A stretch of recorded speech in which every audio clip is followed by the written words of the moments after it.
Nah, tiga. Shalom, selamat malam saudara-saudari pemuda pemudi.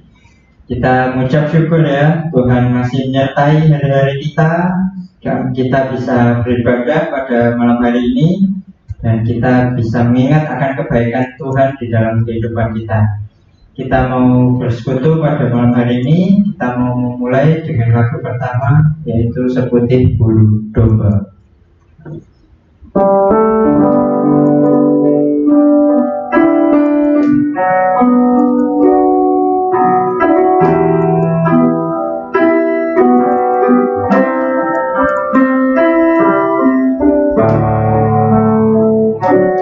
Tak kau lupakan diriku,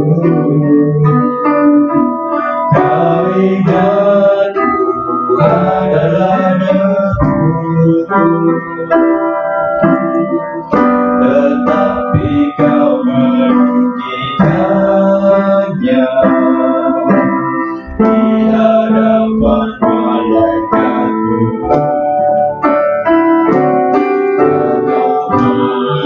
Hapuskan namaku dari kitab kehidupanmu. Kau tak malu mengakuinya di hadapan Bapa. Kau Allah yang tiada ingat lagi segala kesalahanku yang telah Engkau ampuni.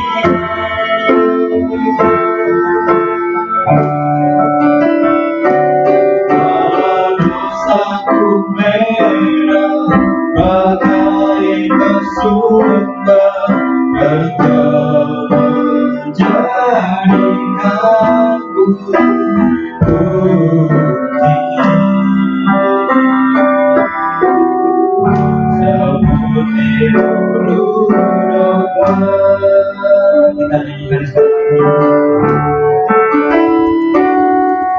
Kau lupakan diriku, kau ingat ku adalah debuku, tetapi kau meninggikannya di hadapan malaikatmu. Hapuskan namaku dari kitab kehidupanmu. Kau tak malu mengakuinya di hadapan Bapa. Kau Allah yang tiada ingat lagi segala kesalahanku yang telah Engkau ampuni.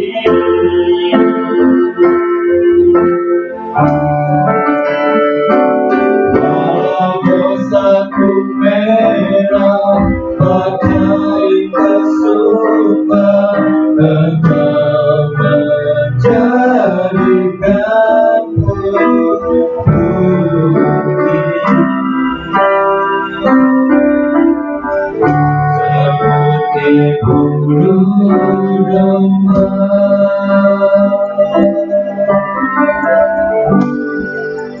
Mari kita masuk dalam doa. Puji syukur dan panjatkan ya Tuhan kami, Allah kami yang ada di surga. Kami mengucap syukur ya Tuhan, Engkau sudah menyertai hari-hari kami, Engkau sudah menyertai kehidupan kami, hingga kami tiba saatnya untuk bersekutu padamu dan kami mengingat akan kebaikan Tuhan di dalam kehidupan kami. Kami mengucap syukur ya Tuhan, kiranya pada malam hari ini kami mau bersekutu padamu, kami mau menyembah Engkau ya Tuhan, kami mau mendengarkan firman-Mu. Kiranya Engkau siapkan hati dan pikiran kami agar kami bisa fokus hanya untuk menyembah nama-Mu saja ya Tuhan. Terima kasih ya Tuhan, kami menyerahkan seluruh doa kami dan kami menyerahkannya hanya di dalam nama Tuhan kami Yesus Kristus. Amin. Sebelum kita mendengarkan firman Tuhan, mari kita akan melanjutkan dengan pujian Berikanku hati seperti hatimu.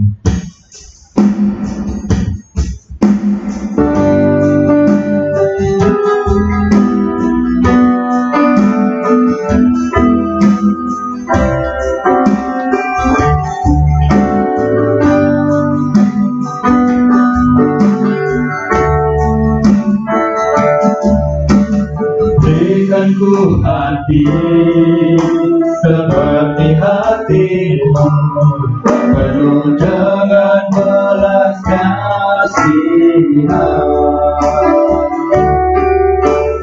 Berikanku mata seperti matamu, pandang tua yang di sekelilingku. Berikanku tanganmu untuk melakukan tugasmu, berikanku kakimu melangkah dalam rencanamu. Berikanku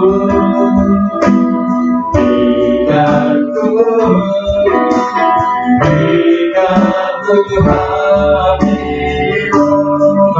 Berikanku hati seperti hatimu. Berikanku hati seperti hatimu, yang penuh dengan belas kasihan. Berikanku mata seperti matamu, memandang tua yang di sekelilingku. Berikanku tanganmu untuk melakukan tugasmu, berikanku kakimu melangkah dalam rencanamu. Berikanku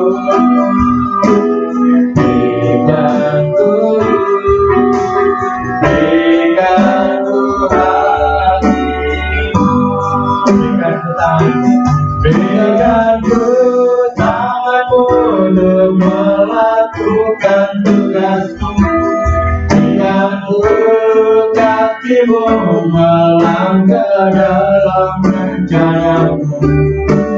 Berikanku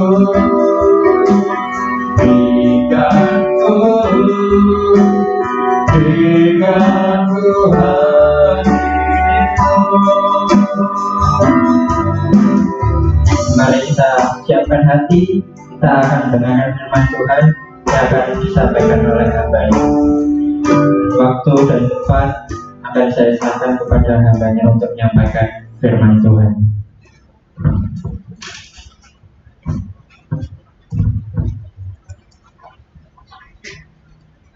Shalom teman-teman pemuda yang dikasihi oleh Tuhan, selamat malam semua.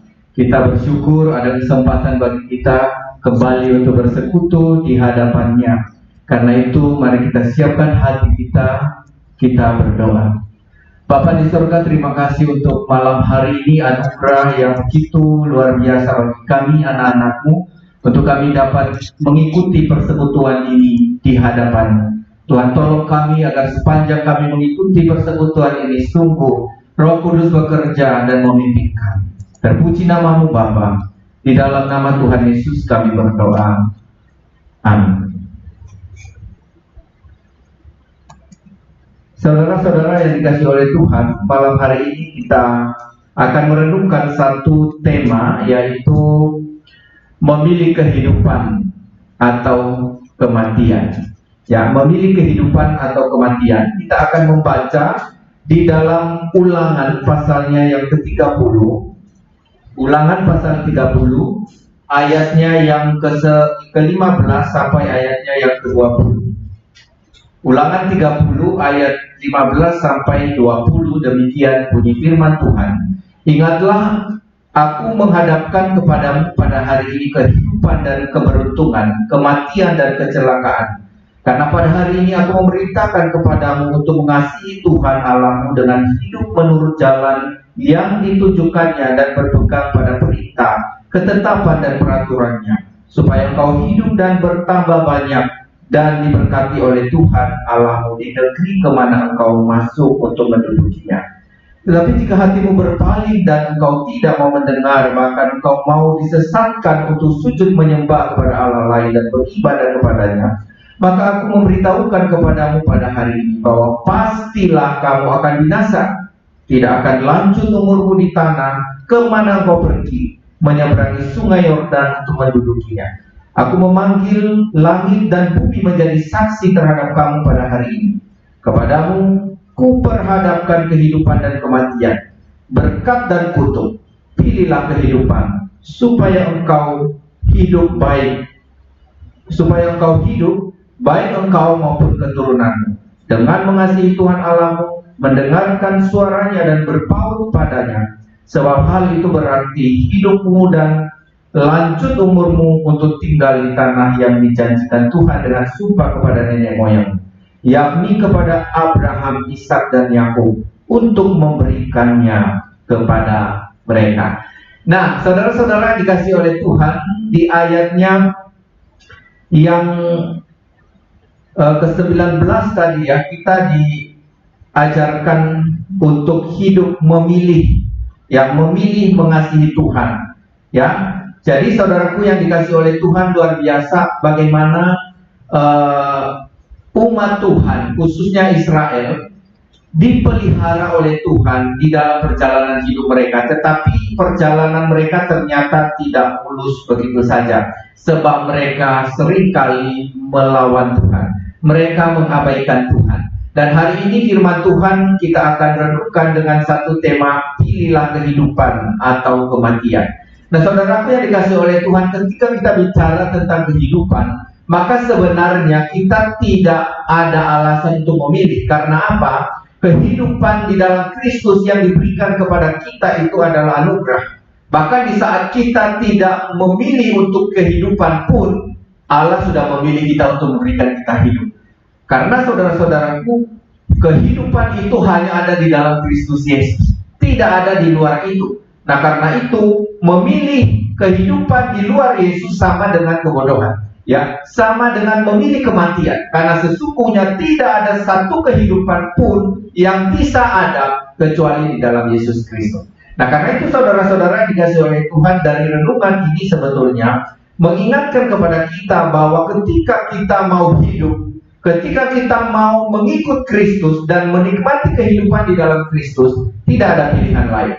Hanya satu pilihan, pilihlah jalan Tuhan di dalam Kristus Yesus. Nah, saudaraku yang dikasih oleh Tuhan, ketika kita memilih kehidupan di dalam Kristus Yesus, maka dikatakan tadi di sini bahwa memang tidak selamanya berjalan dengan baik.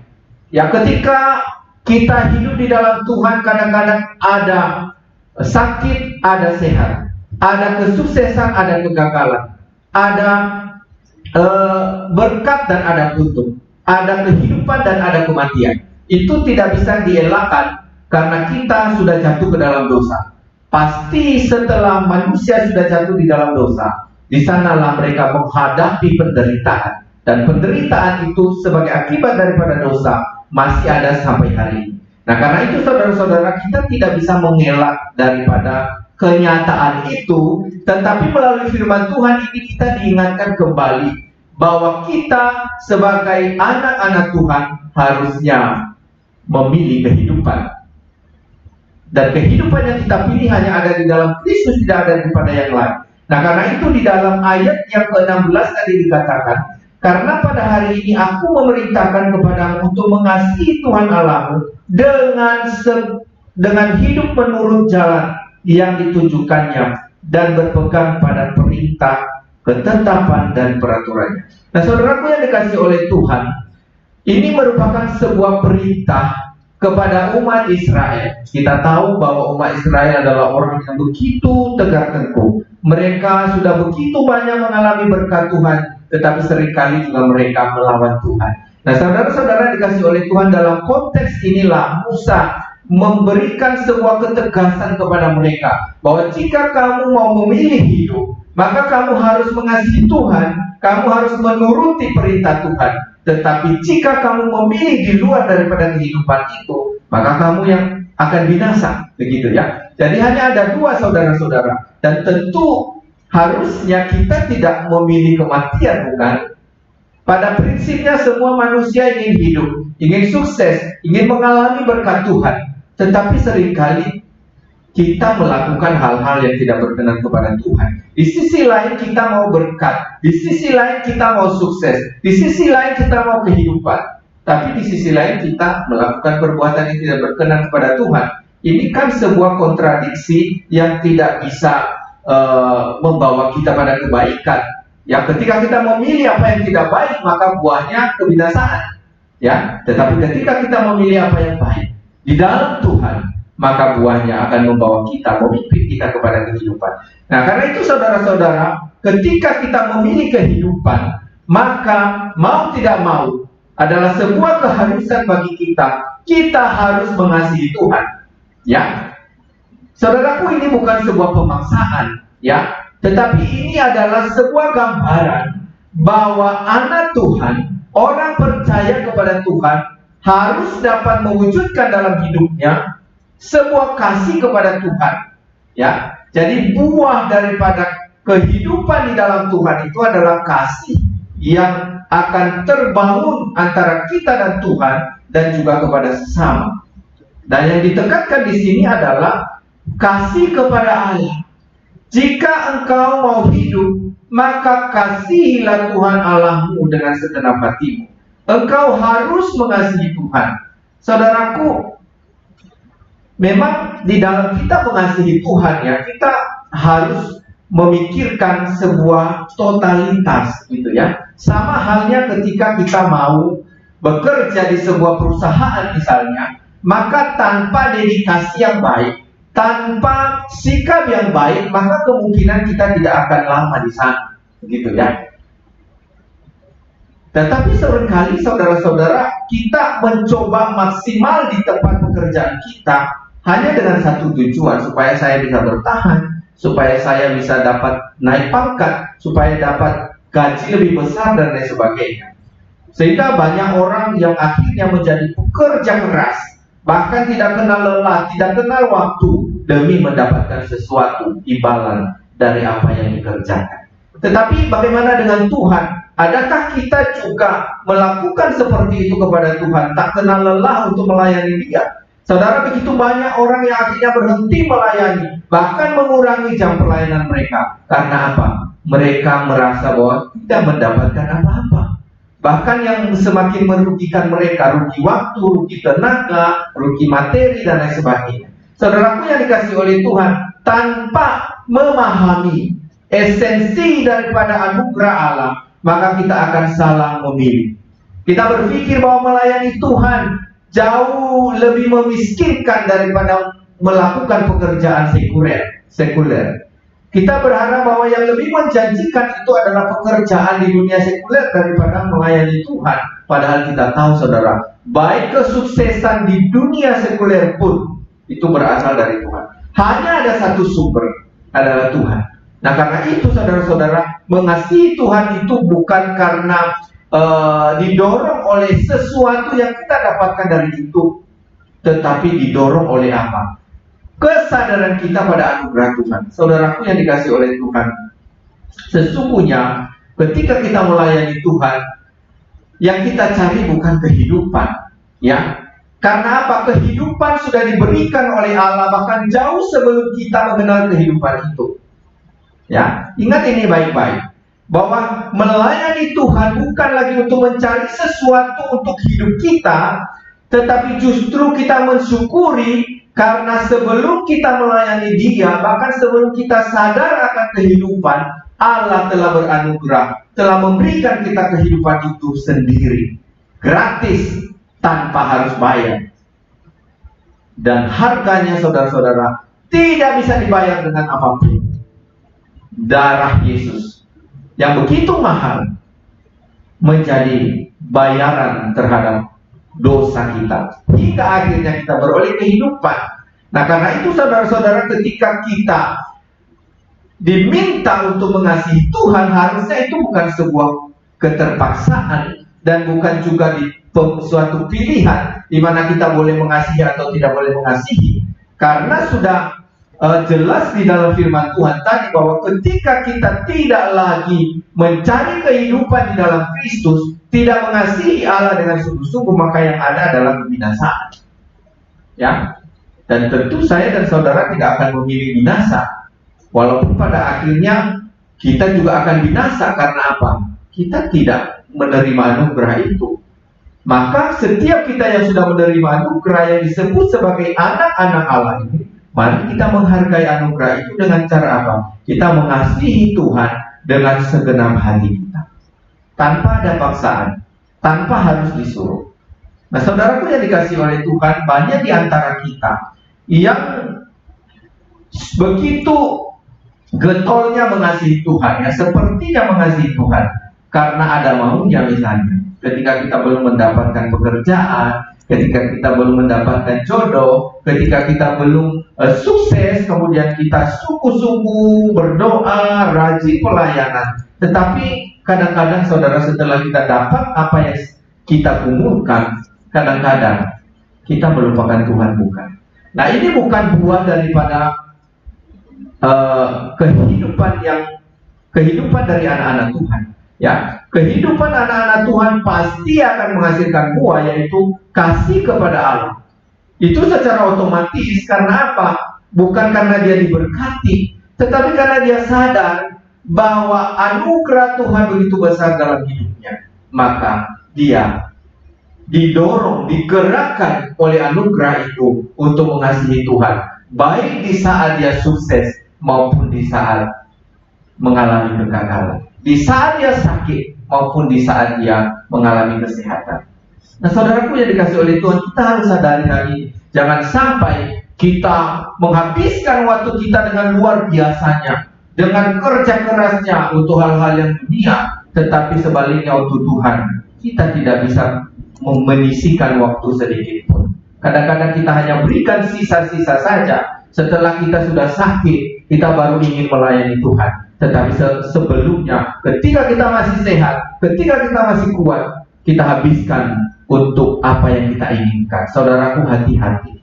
Karena firman Tuhan berkata bahwa ketika kita tidak lagi mengasihi Tuhan, maka kebinasaan akan menanti kita. Saudaraku yang dikasihi oleh Tuhan, apa hal lain yang bisa kita lakukan ketika kita mau mencari kehidupan di dalam Tuhan? Tidak hanya sekedar mengungkapkan atau mengucapkan kasih kepada Tuhan, aku mengasihi Tuhan, tetapi ada hal lain yang disampaikan kepada kita, yaitu dikatakan bahwa dengan hidup menurut jalan yang ditunjukkannya dan berpegang pada perintah, ketetapan dan peraturan-peraturan. Saudaraku, mengasihi Tuhan harus dibarengi dengan ketaatan pada firman Tuhan. Ya, apa artinya statement kita untuk mengasihi Tuhan tanpa diikuti dengan ketaatan? Nah, yang dituntut kepada kita adalah sebuah totalitas. Apa yang kita ucapkan diikuti dengan perbuatan nyata. Perbuatan nyata seperti apa? Yaitu kita harus melakukan secara praktis bagaimana wujud daripada kasih kepada Allah itu. Paling dekat adalah bagaimana kita memberi diri dipimpin oleh Tuhan. Ya, itu adalah wujud daripada ketaatan kita kepada ketetapan Tuhan. Di dalam firman Tuhan ada begitu banyak aturan-aturan kehidupan yang diberikan oleh Tuhan untuk kita bisa hidup di dalamnya. Nah, karena itu ketertundukan kita kepada firman, ketertundukan kita kepada aturan-aturan Tuhan itu akan membawa kita menikmati kehidupan di dalam Tuhan. Nah, saudaraku yang dikasihi oleh Tuhan, tujuan daripada semua itu Kenapa sih kita harus mengasihi Tuhan? Kenapa kita harus tunduk kepada aturan dan ketetapan-ketetapan Tuhan? Tujuannya sangat jelas, saudaraku. Di ayatnya yang ke-16 itu dikatakan, supaya engkau hidup dan bertambah banyak, dan diberkati oleh Tuhan Allahmu di negeri kemana engkau masuk untuk mendudukinya. Ya, di ayat 20 juga dijelaskan ulang, dengan mengasihi Tuhan Allahmu, mendengarkan suaranya dan berpaut padanya, sebab hal itu berarti hidupmu dan lanjut umurmu untuk tinggal di tanah yang dijanjikan Tuhan dengan sumpah kepada nenek moyangmu, yakni kepada Abraham, Ishak, dan Yakub, untuk memberikannya kepada mereka. Jadi saudaraku, jelas sekali bahwa sebenarnya ketika kita disuruh atau diminta untuk mengasihi Tuhan dan mengikuti segala ketetapannya, itu bukan lagi mencari kehidupan kekal, karena kehidupan kekal itu sudah diberikan jauh sebelum kita mengasihi Tuhan. Ya, tetapi buat apa kita harus mengasihi Tuhan dengan sungguh-sungguh? Buat apa kita harus taat kepada perintah-perintah Tuhan? Supaya kita bisa hidup di dalamnya dan menikmati segala ketetapan-ketetapan Tuhan itu, di mana kita bisa menikmati kehidupan, baik itu tadi panjang umur, baik itu kesuksesan, baik itu segala keberhasilan di dalam Tuhan. Kita akan nikmati itu setelah kita sungguh-sungguh memberi diri kita mengasihi Tuhan dan dipimpin oleh firman Tuhan. Nah, saudaraku yang dikasihi oleh Tuhan, seberapa banyak kita merelakan diri kita dipimpin oleh Tuhan? Hai anak-anak muda, saya sangat mengerti jiwa kemudaanmu, gitu ya. Lagi semangat-semangatnya, lagi senang-senangnya mau menghabiskan waktu untuk menikmati masa muda. Tetapi saudaraku, di dalam pengkhotbah dikatakan bahwa kita akan mempertanggungjawabkan semua perbuatan kita di hadapan Tuhan. Silakan nikmati, silakan lakukan apa yang kau ingin, tetapi suatu ketika engkau akan mempertanggungjawabkan itu kepada Tuhan. Nah, karena itu saudaraku, jangan sampai kita akhirnya mengalami penderitaan, kesulitan, kesusahan yang lebih besar. Maka sebelumnya kita harus sadari bahwa kita ini adalah milik Tuhan, umat kepunyaan Tuhan.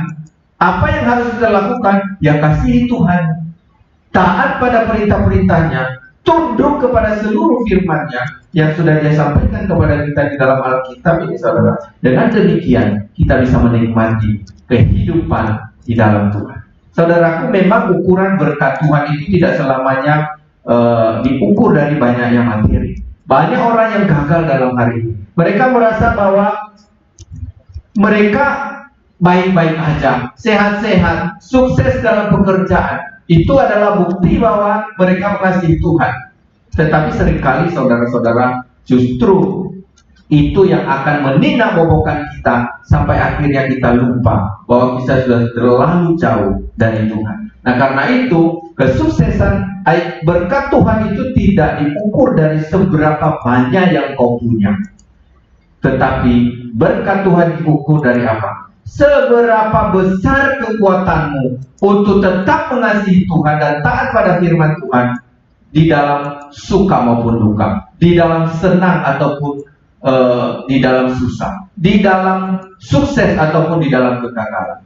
Itu menjadi ukuran, saudara-saudara. Kita melihat bagaimana kehidupan Ayub. Ukuran kesuksesan Ayub di mana? Di hartanya kah? Hartanya bisa habis.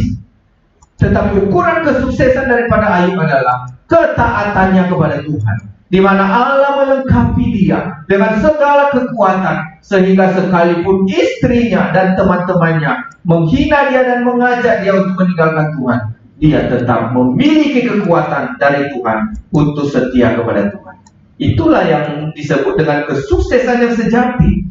Nah, saudaraku, tentu Allah tidak membiarkan kita menderita, ya. Allah pasti konsekuensi dengan apa yang sudah Dia janjikan, bahwa anak-anaknya akan hidup di dalam kecukupan, anak-anaknya akan diberkati, ya. Tetapi jangan salah, jangan dibalik bahwa berkat itu menentukan kasih kita kepada Tuhan. Tidak. Justru kasih kita kepada Tuhan itu yang akan kita nikmati, sehingga ada kenikmatan baik di dalam susah maupun duka. baik di dalam sukses maupun di dalam kegagalan. Nah, karena itu teman-teman pemuda yang dikasih oleh Tuhan, mari renungkan ini baik-baik. Apakah engkau sedang memilih jalan kehidupan atau jalan kebinasaan? Jika engkau memilih jalan kehidupan, kasihilah Tuhan Allahmu, turuti segala perintah-perintah Tuhan. Jika engkau sedang melakukan di luar hal ini, berarti kamu harus cepat-cepat kembali kepada Tuhan. Jangan sampai engkau berjalan begitu jauh dari Tuhan sampai akhirnya engkau menyesal karena telah memilih jalan di luar Tuhan. Nah, karena itu mari bersama-sama kita akan merenungkan firman ini. Biarlah Tuhan memberikan kita kekuatan sehingga masa mudamu boleh menjadi masa di mana engkau memuliakan Tuhan. Kiranya Tuhan memberkati kita. Mari kita berdoa. Bapa di surga, terima kasih untuk malam hari ini. Kami bersyukur untuk firman yang telah Engkau sampaikan kepada kami. Kiranya firman ini boleh menguatkan iman kami untuk terus berharap hanya kepada-Mu. Terpuji namamu Bapa. Di dalam nama Tuhan Yesus kami berdoa. Amin. Demikian saja saudara-saudara untuk persekutuan kita malam hari ini. Kiranya firman dan seluruh rangkaian persekutuan ini boleh menjadi berkat bagi kita semua dan menjadi kemuliaan bagi nama Tuhan. Mengingatkan kembali bahwa besok ada kebaktian pada pagi hari. Mari bersama-sama untuk boleh hadir dan mengikuti kebaktian juga secara live stream. Itu saja, Tuhan Yesus memberkati kita. Amin.